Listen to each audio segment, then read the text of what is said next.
તથા double comparison degree. Double comparison degree તમે 12મા ધોરણમાં આવશે. The more you work the more you earn, મતલબ કે ધ મોર એ શું છે? કમ્પેરેટિવ ડિગ્રીનું વિશેષણ છે ને, પણ છતાં એને કયો આર્ટિકલ લાગે છે? ધ. એટલે કે જેટલું વધારે કમાશો, ધ મોર યુ વર્ક, જેટલું વધારે તમે કામ કરશો તેટલું વધારે તમે કમાશો. તો છેલ્લો નિયમ છે સમાચાર પત્રોના નામ, ટાપુઓના સમૂહના નામ તથા ડબલ કમ્પેરિઝન ડિગ્રીમાં વિશેષણની પહેલા ધ આર્ટિકલ વપરાય છે.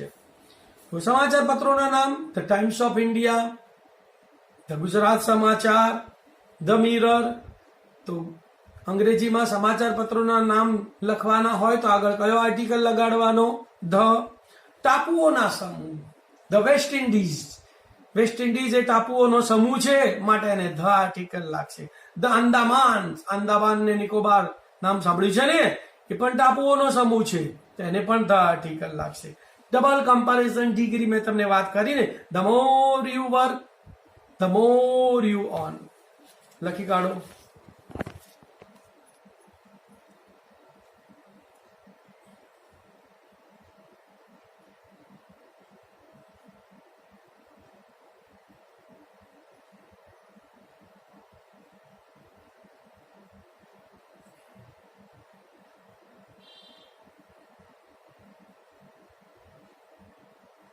કમ્પ્લીટ?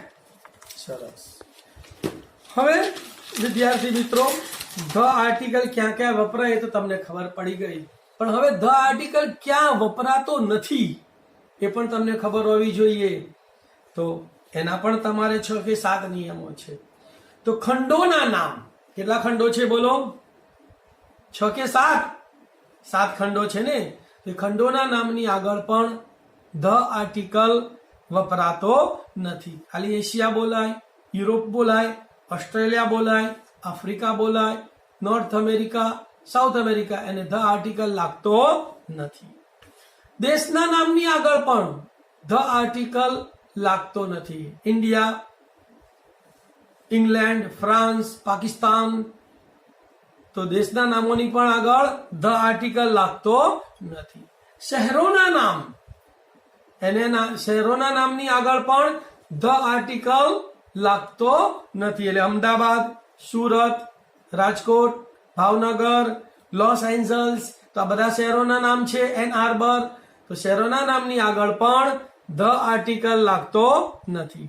તો બોલો, 3 નિયમો આપણે બોલ્યા. પહેલો કયો યાદ છે?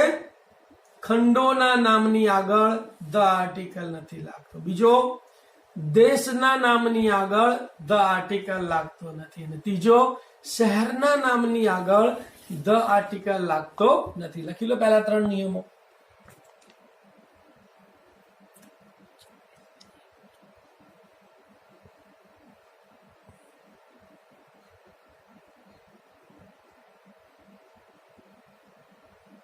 કમ્પ્લીટ? ચલો આગળ. શેરીના નામ, સરનામાની અંદર ગલીઓ આવે ને આપણી, તો ગલીઓના નામને પણ ધ આર્ટિકલ લાગતો નથી. દાખલા તરીકે નેટટાઉન સ્ટ્રીટ, રામ સ્ટ્રીટ, તો શેરીઓના નામને પણ ધ આર્ટિકલ લાગતો નથી. મેં તમને અગાઉ પણ કહ્યું, છૂટા છવાયા પર્વતો કે નાના રણ ની આગળ ધ આર્ટિકલ લાગતો નથી. છૂટા છવાયેલા પર્વતો એટલે ચોટીલા, ગિરનાર, આબુ, માઉન્ટ ફુજી, પછી છૂટા છવાયા રણ કચ્છ, તો આવા નાના નાના રણોને પણ ધ આર્ટિકલ લાગતો નથી. રમતોના નામની આગળ પણ ધ આર્ટિકલ લાગતો નથી. તો રમતના નામ એટલે ક્રિકેટ, ફૂટબોલ, બાસ્કેટબોલ, કબડ્ડી, તો રમતના નામની આગળ પણ ધ આર્ટિકલ લાગતો નથી. તો બોલો, કયા નામોની આગળ ધ નથી લાગતો? એક તો શેરીઓ, બરાબર, પછી છૂટા છવાયા પર્વતો અને નાના નાના રણો, અને પછી રમતના નામોની આગળ ધ આર્ટિકલ લાગતો નથી. લખી કાઢો.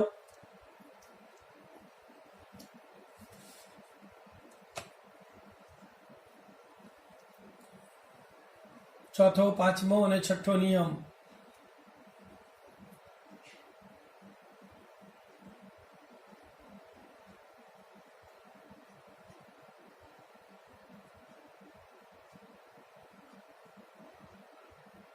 ઓકે, લખાઈ ગયું. ચલો આગળ. છેલ્લું, પોઈન્ટ ઉપર આપણે જઈ રહ્યા છીએ. ભણવાના વિષયો એની આગળ પણ ધ આર્ટિકલ લાગતો નથી. એટલે maths, science, physics, chemistry, biology, history આ બધાના વિષયોની આગળ પણ ધ આર્ટિકલ લાગતો નથી. વિદ્યાર્થી મિત્રો, તમે કદાચ ધના બે ઉચ્ચારો વિશે સાંભળ્યું નહીં હોય.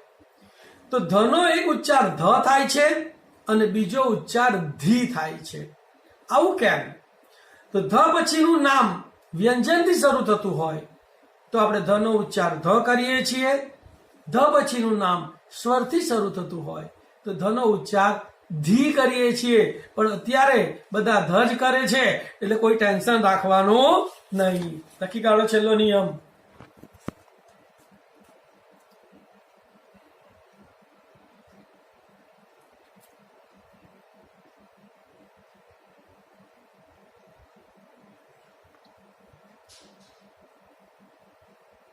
લખાઈ ગયું? જો વિદ્યાર્થી મિત્રો, આપણે બે વિડીયોની અંદર આપણે આર્ટિકલ ભણ્યા. પહેલા વિડીયોમાં એ અને એન આર્ટિકલ ભણ્યા ખૂબ સરસ રીતે. બીજા વિડીયોમાં આપણે ધ આર્ટિકલ ભણ્યા. હવે હું તમને એ એન અને ધ આર્ટિકલની થોડીક એક્સરસાઇઝ આપું છું, જેની તમારે લખીને મને વોટ્સઅપ કરી દેવાનો છે. મારો વોટ્સઅપ નંબર લખી લો: 9824242003 9824242003. લખી લો પહેલી એક્સરસાઇઝ. ચલો પ્રિન્ટ કાઢી લેજો કાં તો પોસ્ટ કરીને તમે લખી લેજો. બધા જવાબો તમારે લખીને મને વોટ્સઅપ કરવાના છે. એટલે કેટલા તમને આવડ્યા, કેટલા ના આવડ્યા, ક્યાં તમારી ભૂલ થઈ તે હું તમને સુધારી આપીશ. પોસ્ટ કરીને લખી લેજો. બરાબર? ચલો બીજી એક્સરસાઇઝ આપું છું. લખો. એ પણ તમારે પોસ્ટ કરી દેવાની છે અને પછી આખી એક્સરસાઇઝ તમારે ઉતારી લેવાની છે. ક્લિયર? નેક્સ્ટ એક્સરસાઇઝ આપું છું.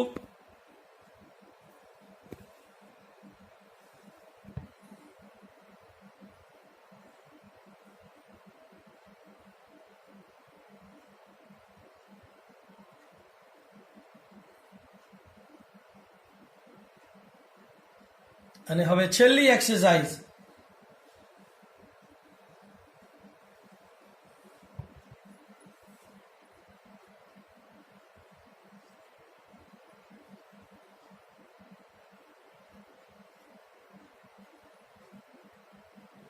ઓકે વિદ્યાર્થી મિત્રો, તો અહીં આપણે આર્ટિકલ ચેપ્ટર આપણું પૂરું થાય છે.